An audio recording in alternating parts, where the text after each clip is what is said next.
Now, after the visit of Sri Lankan President Mahinda Rajapaksa to India on the occasion of swearing a ceremony of Indian Prime Minister and his government on the very next day, I had an opportunity to visit Sri Lanka to attend the leaders of different Asiatic political parties conference.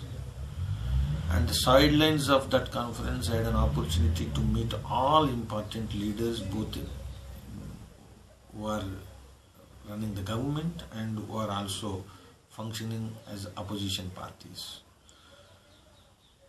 And in this context, BJP as a political party and the present government, which is led by BJP and NDA leadership,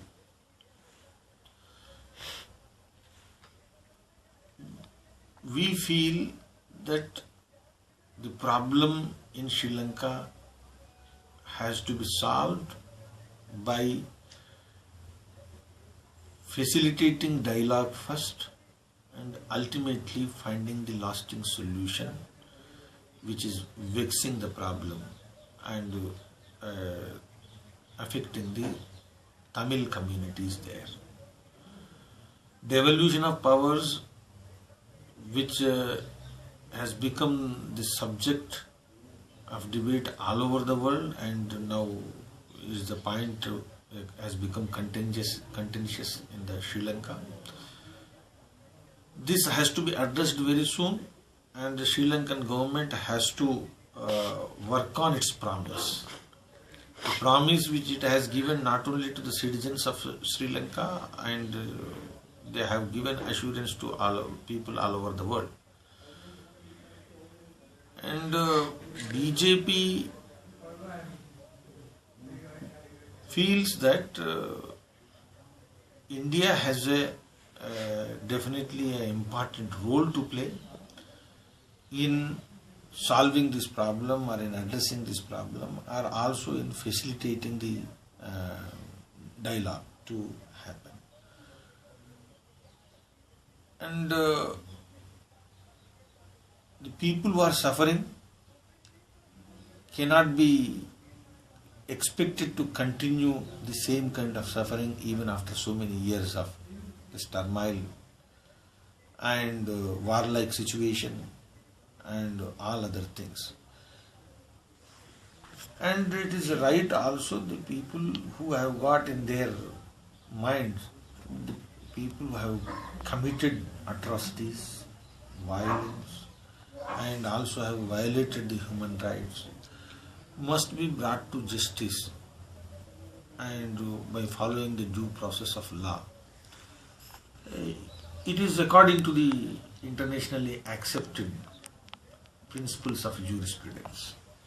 So this we also feel these are the things which have to be addressed, and Sri Lankan people and Sri Lankan government both have to attend these issues, and it is in the interest of united Sri Lanka, and it is in the interest of prosperity of Sri Lanka and development of Sri Lanka. Unless these issues are fully addressed, the path to development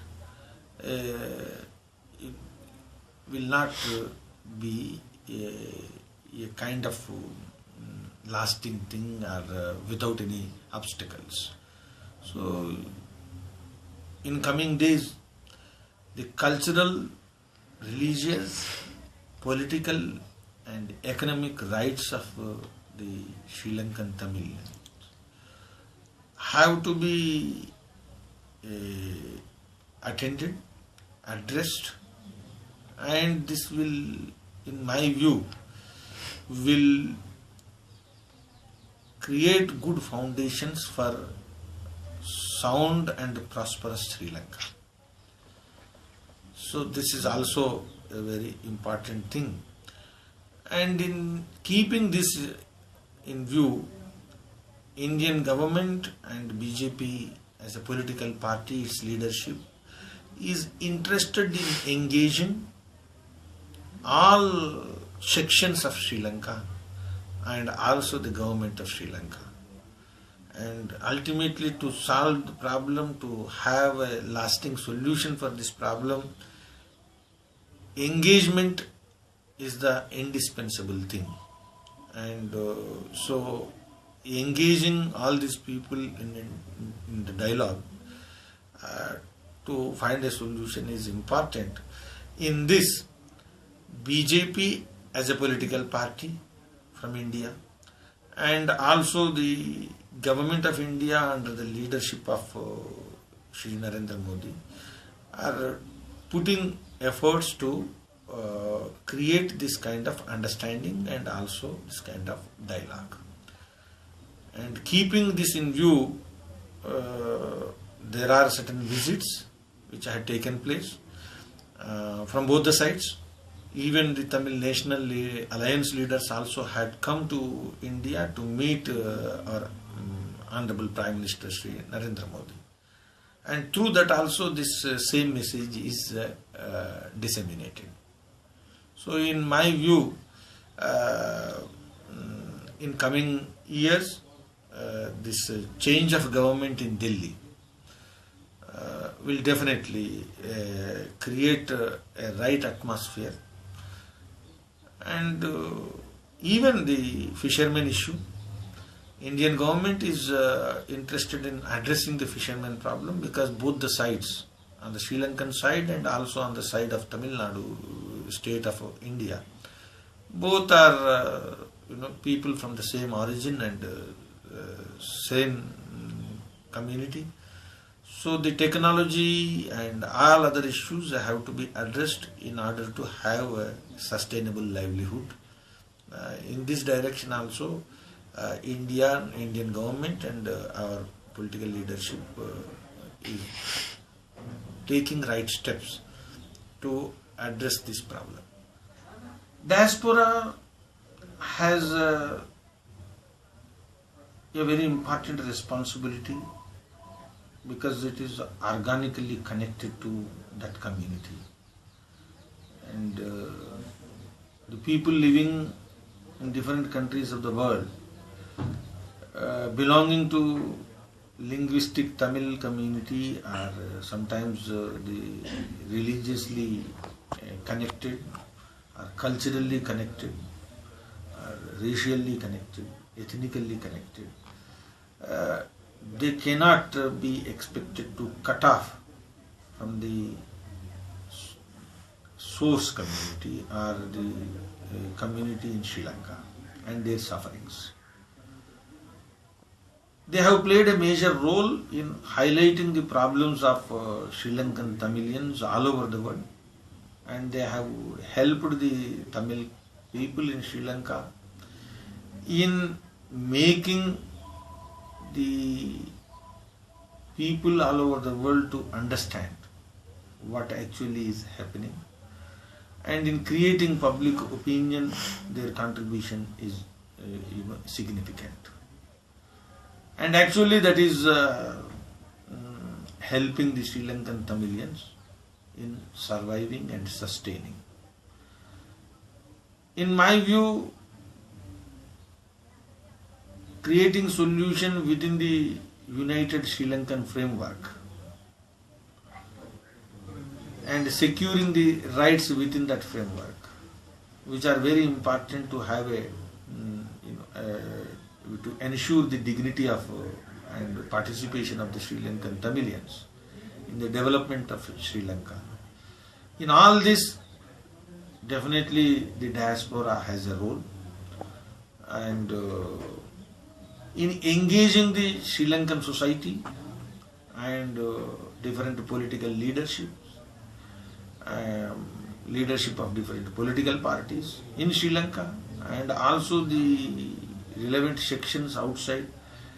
In all these aspects, the diaspora can play a role. So, facilitating the solution within United Sri Lanka should be the objective, and creating a dialogue and also engaging the different sections and the leaders of different political parties should also become the objective for everybody who wants to have a solution. So in this, definitely Tamil diaspora can play a major role. Thank you very much. I have a question, sir. If you can answer it. British Tamil Forum, CTC, UST PAC, there were and few other organizations working together in order to bring justice for the Tamils in Sri Lanka through United Nations. British government, along with Canadian government and American and all the European countries are supporting on the resolution at the United Nations. There is a report coming in March 2015. Would you be able to tell us your point of view, how current Indian government will see this issue? You know, this is ultimately there is a bilateral engagement and between India and Sri Lanka. And Indian government always feels that engaging Sri Lankan government as an immediate neighbor and as part of SAARC country. In all this, Indian government has a significant space and role. Before collaborating with others, I do not say we should not, but definitely Indian government will have to discuss these issues and when the right atmosphere is there. And Indian government also is committed to the protection of human rights and delivering the justice and bringing the people who have committed any kind of violations or crimes must be brought to justice. So all these things definitely are very important for even the view of Indian government. But when it comes to United Nations and the reports and resolutions, definitely our External Affairs Ministry and Minister and the Prime Minister, it is a governmental level issue. So it is for me too early to make a conclusive opinion.